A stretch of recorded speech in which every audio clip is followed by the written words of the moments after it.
angle.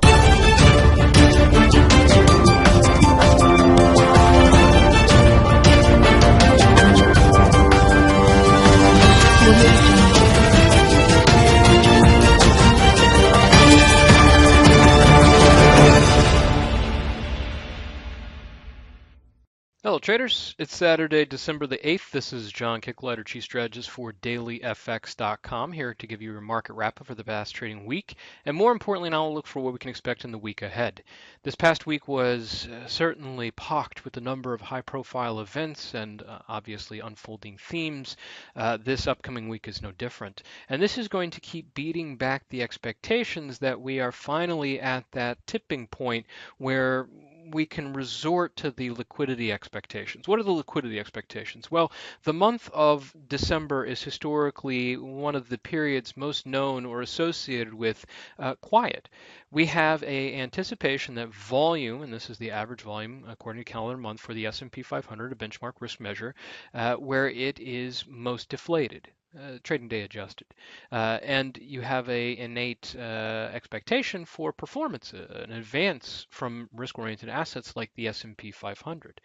We also anticipate a continued decline in volatility. This is the average of the VIX, and there is good reason to expect this. Liquidity will deflate through the month.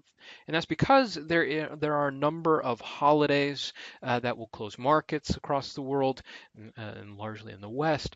And there is also the accounting needs. We see a balancing of books, accounting for losses to carry forward in tax write-offs. And there's also just the anticipation, the habit of seeing a thinner market through December, which ends up being oftentimes a self-fulfilling prophecy. So these are pretty powerful influences, but at the same time, they are not certainties of quiet. There is still a great capacity for the markets to cover significant ground, experience extraordinary volatility if prompted. And in those cases, the relationship between volatility and volume is quite strong. But when you do witness a spike in volatility when volume is tame or restrained, it leads to more severe market movement. I like to use the analogy of a tsunami where the crest of the wave, the height of the wave is very, very small, relatively speaking, in the middle of the ocean where it's extremely deep. That's a deep liquidity. But when you get closer and closer to shore and the sea floor starts to rise, so too does the crest of the wave above the ocean around it. All right, we can get extreme moves, but they are less likely to be self-sustaining in these kind of conditions. Come January, if the threat is still viable, and especially if it's building intensity and continues to dominate headlines, you could pick right back up. But it's that intensity, that trigger, that we should be most concerned about in these kind of conditions. Now, the second week of December, which we are heading into, is still a fairly liquid period. It's not until the second half where things really start to wind down, so we do need to be mindful, especially given the type of themes that we are dealing with. But before we get into the themes, I want to point out that some of these technical standings of key risk assets are frankly concerning. Here we have the S&P 500, a benchmark U.S. equity index, and it was a particularly threatening place to end the week. We are the lowest close that we've been since May. In fact, if you also look at a weekly performance measure, this was the biggest loss since May. So you can make comparisons in that way. And if you wanted to, you can also call this a qualifier for a head and shoulders pattern. You have here a high, a higher high, and a lower high, and it is a test of support. So that is definitely a confirmed neckline. Now, you can find these patterns all the time, and you find just as many that do not play out. If you want a really good example of this, look at the big buildup that we had into 2015, where we created a shoulder, a head, and a shoulder. Neckline was explicit and horizontal, so everyone was more likely aware of it. But you never had that breakthrough 1800 and subsequent reversal intent. So it all depends upon the circumstances that we were dealing with. I do think that the threat of a true bearish reversal in current conditions is probably greater, or no doubt greater, than it was back in 2015 and 2016. But it doesn't necessarily mean that we have to abide by the actual pattern. You don't have to catalyze and fully realize what its textbook intention is. All right, it really depends on the circumstances. But that is nevertheless a threatening place to end. These are the kind of conditions in which it's really important to assess if you have risk exposure, risk-oriented trades on the books.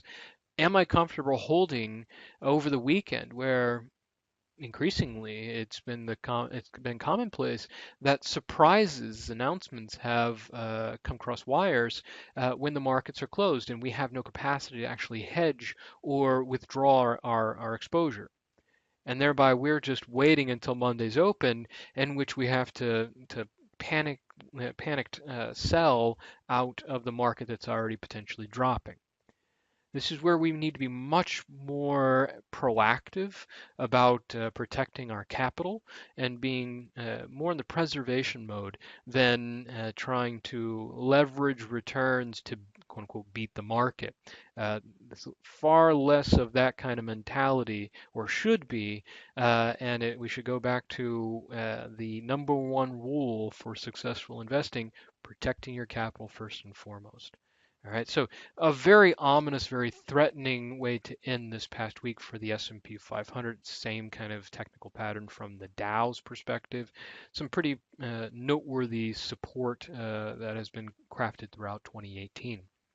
But the rest of the risk-oriented market is just as threatening. It's just not on the edge like these U.S. indices is. And that might seem like they're in a better spot. They're not. They've already toppled over the edge. You have the likes of the DAX, the German index that this past week was just, well, it started off well enough, but it ended in some very serious pain, significant decline of its own, and crashing through continuous technical support levels. The FTSE 100, the UK bourse, is also one to watch very closely, especially with its own unique fundamental issues at hand. In Asia, the Nikkei 225, if you want technical support, or you're trying to scrounge up a convincing technical support, at least this has something to ride on. And the Shanghai Composite just completely undermined by the circumstances of the trade wars in particular. So global equities, which you can look at ACWI, which is an all equity index, all world, and compare that to the VEU, which is the exclusion of US. You can see the bearing of both. It is bearish, but when you exclude the US, which has been the outperformer, it certainly is extremely bearish. In fact, you can also look at something like the SBX or the Dow relative to the rest of the world, and this is what you get. That outperformance is increasingly a liability rather than a opportunity. So if we're looking at risk, it's important that we don't just take an evaluation of what's happening in the U.S. markets or equities only. When I measure intensity of returns, I look at the depth of the move. So how far does it spread to other risk-oriented assets, and the intensity. I would put risk aversion threat currently at here. It could very readily get to more extreme levels, though I am on the fence about whether we could reliably trigger a true kind of crisis or financial rout in these kind of final weeks of the year, given the natural ebb of liquidity. But if you're looking for an intensity of risk aversion, it's always important to track the general comparison of these risk assets, and certainly be much more mindful of the risk-oriented and overpriced, if you want to call it that, assets. But taking a view of other risk benchmarks, the emerging markets, in a even worse position than global equities. You have high yield fixed income, more intense, more volatile, and in a worse position than global equities. You have 10-year treasury yields, which they do the opposite of the actual treasury itself. Treasuries rise as risk aversion kicks in, thereby yields drop.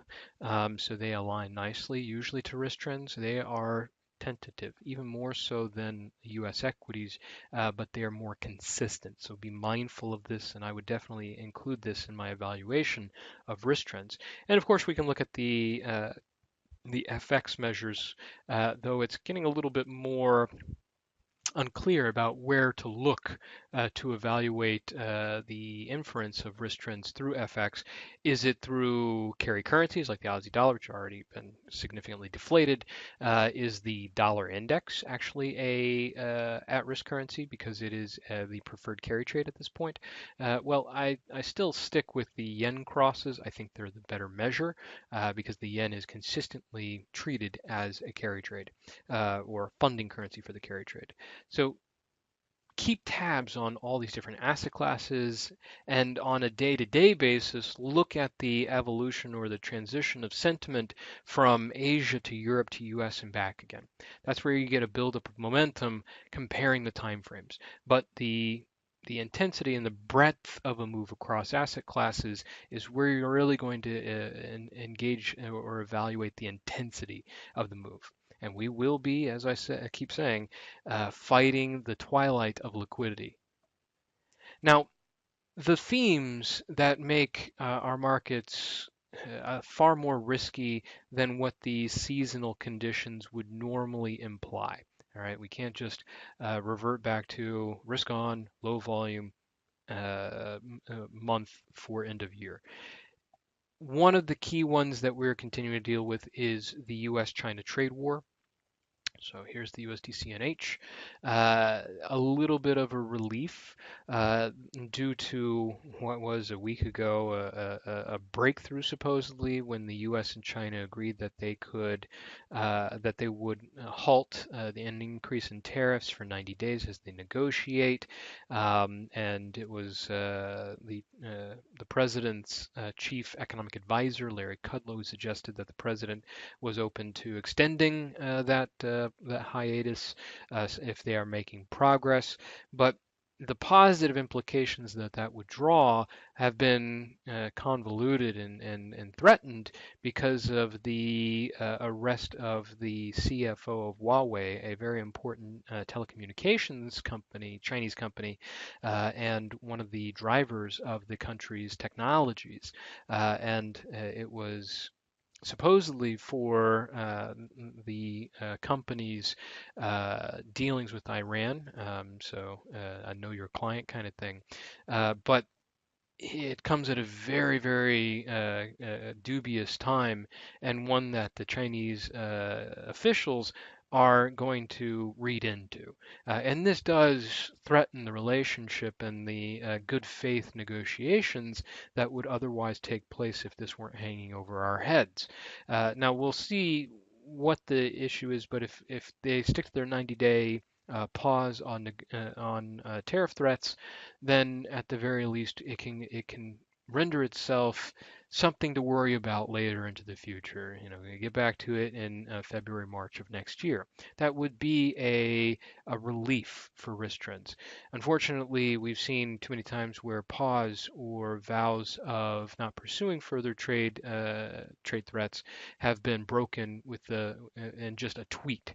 Not to mention, we're also still floating around the threat that the U.S. president made a little bit earlier or 2 weeks ago, to investigate putting tariffs on imported autos, which would be more of a threat of expanding the trade war to Europe and Japan, which would be serious disruption for the developed world, and I think a assurance that the global economy would be moving towards a recession.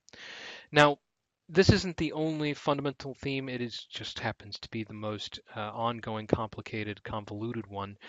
We also have issues like geopolitical tensions.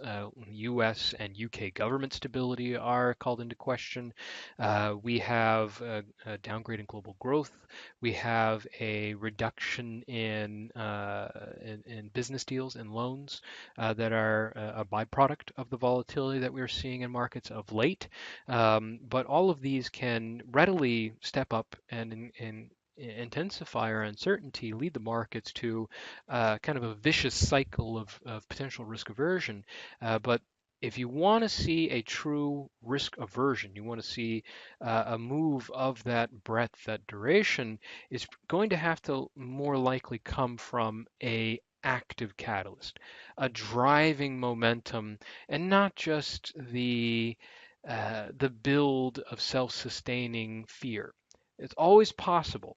All right. And in normal liquid conditions, fear itself is one of the most capable motivators for market deleveraging. But in these specific circumstances, if you are expecting to see a full tilt risk aversion throughout December, it's probably going to have to come with a motivator, a benefactor, if you will. And some of these themes do stand out, but they are less threatening as of right now. So keep that in mind. Now, in terms of the individual regions and thereby currencies heading into next week, there are some very explicit high profile events that I'll be looking for and anticipation for others, which can curb intent or momentum from others. So, for example, the US dollar. There is some noteworthy event risk. In fact, the past week we ended off on some very important economic data. Traditionally, that was the employment statistics for the United States. The data was generally positive. We did have, yes, the disappointment in non-farm payrolls, 155,000 versus 198,000 jobs anticipated, but the jobless rate is still at 3.7%. Average hourly earnings held at 3.1, and to give it a little bit of a credit boost, the expected drop in consumer confidence from the University of Michigan had actually held steady at 97.5. So overall, a positive outcome for that data run, and consumer credit actually rose as well. But that really didn't help out the dollar. Why? Because employment is not what we are lacking. Even in the theme that it usually ties into, which is more important, monetary policy, employment is not what we are lacking. So it doesn't really register as a critical mover or a critical motivator. Instead, what we're looking for is uh, the increasingly certain outlook from the market's perspective that the Fed is going to downshift its policy intention.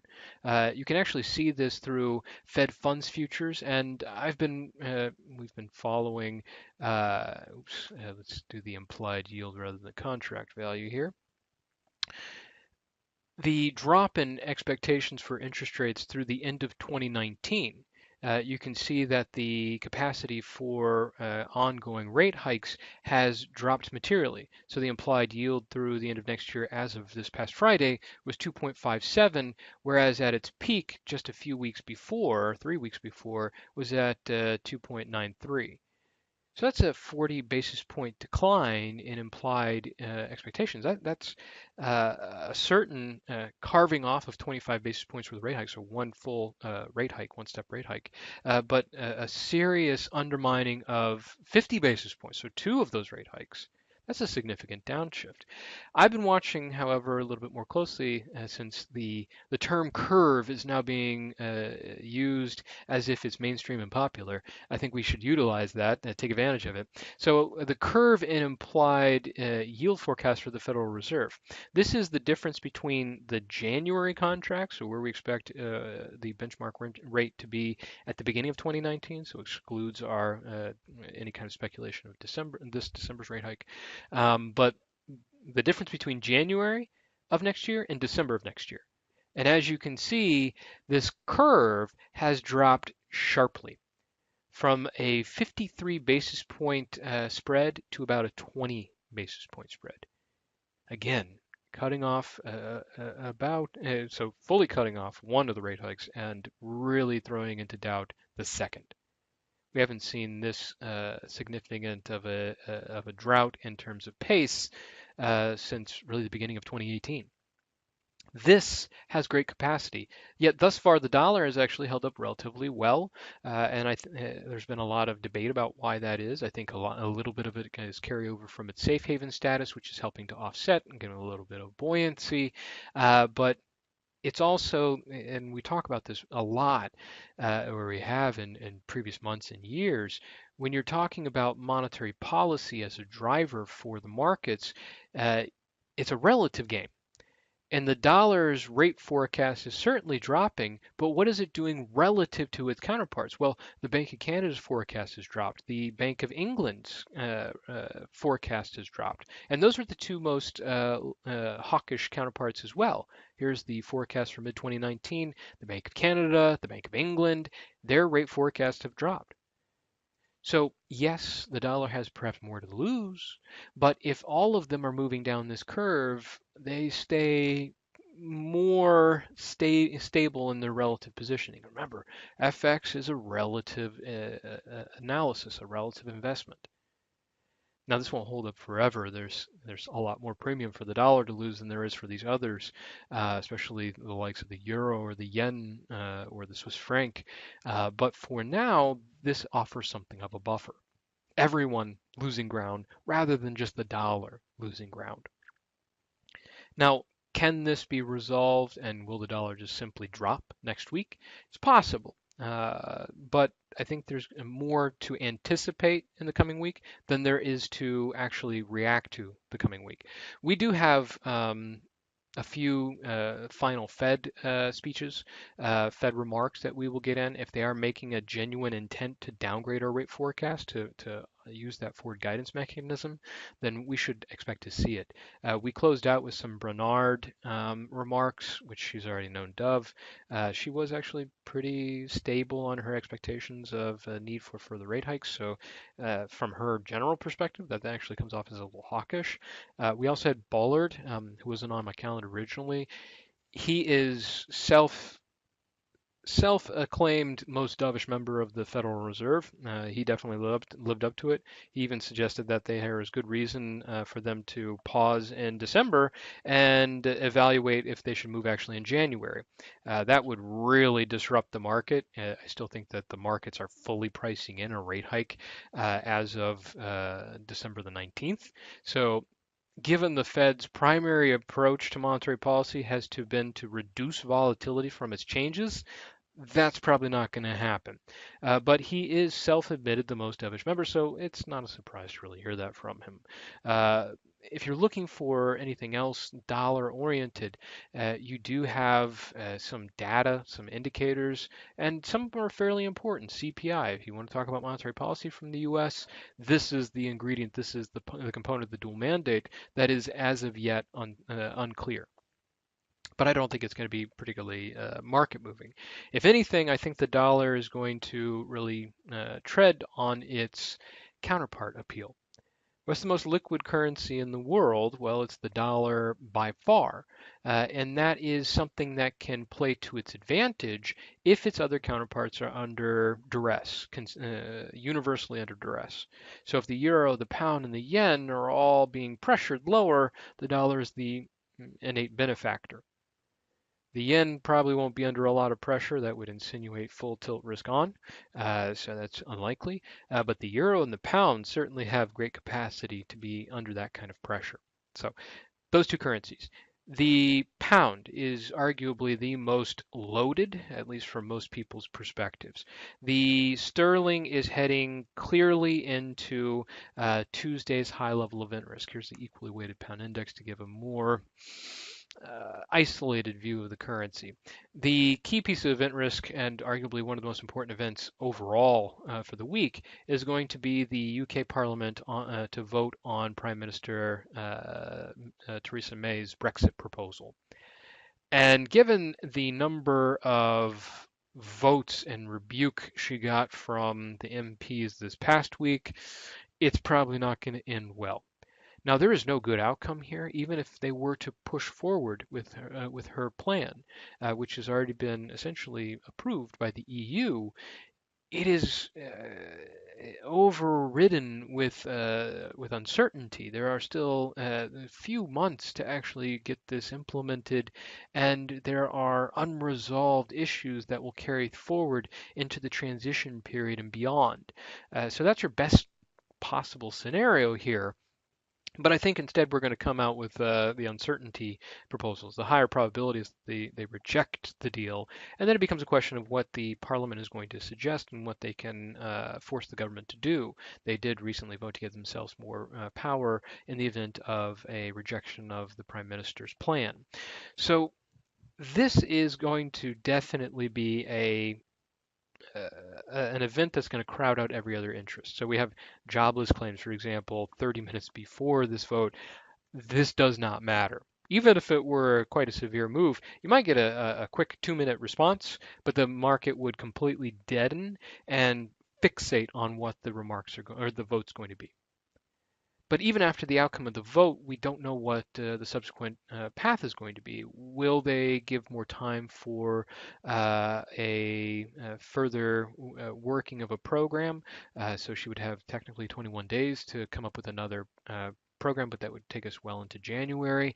And they are supposed to be on the way out on March 29th. Supposedly, they're supposed to have a deal already approved a while ago, and they were working on the technical aspects of this. Clearly, that wouldn't be the case. Would she revive the possibility of a second referendum? That's being speculated upon, but that doesn't make anything any more clear. That's not a true, genuine pound rally kind of outcome. It's still more uncertainty. So this will cause volatility. It will draw a lot of attention, but it's not likely to give us the resolve, the bullish or bearish view on the sterling that I think that most of us would prefer to see. I know the Brits, those that live in the United Kingdom, are about done with this. They want it resolved. I think traders are starting to feel a lot the same way. They want to take a pound trade and just expect it to offer some kind of clarity. Now, the euro, in contrast, is not as explicit in its event risk and certainty of what is the market mover, but it actually can have a little bit more resolve in its outcome for the week. I would watch a couple of things, and before we go into them, there is a good inverse head and shoulders pattern here on the Euro USD. Now, this is not a universal opportunity for the euro. If you look at an equally weighted euro index, it's not as prominent. This is as much the dollar as anything else, but there's still a capacity there. The problem is that the euro doesn't have a whole lot of fundamental event risk that can just naturally be construed as bullish to help take advantage of that. The Eurozone sentiment survey is coming out at the same time as the Brexit vote. The Brexit vote is probably going to have more to do or more influence on the euro, as this also impacts the euro, than that these very discrete and explicit indicators do.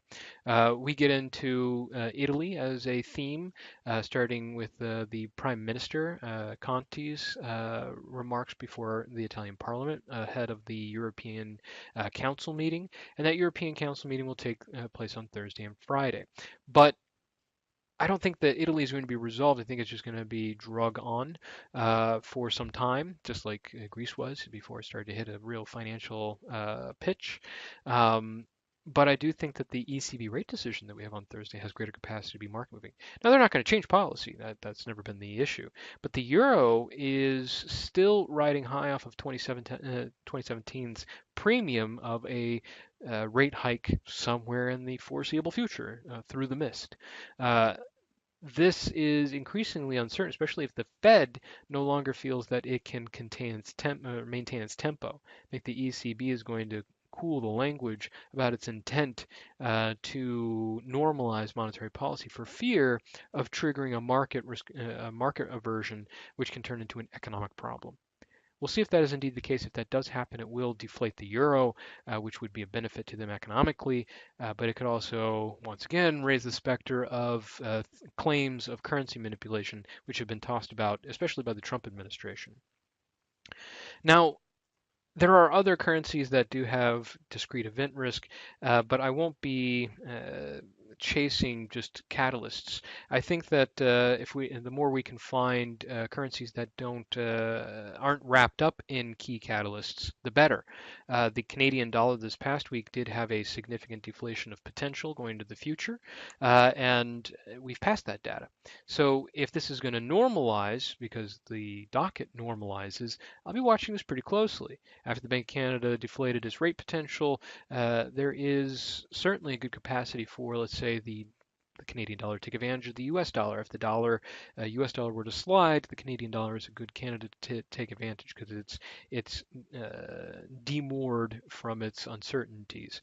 The same can be argued for the Australian, but I'm more intensely interested in the New Zealand dollar, which I laid out as, in my view, one of the best potentials to actually just see a normalization. It has bullish underlying trend, but I think that if you see any intensity going forward, it's going to be more intensity to risk aversion and carry unwind, which this has been distancing itself from, but inevitably comes back to it. And just the lack of a viable fundamental driver to offer this kind of lift, normalization seems a more likely and probable outcome. And I ran through in a previous quick take video some of the Kiwi crosses that were very interesting for this. Kiwi cat happens to be one of my favorite.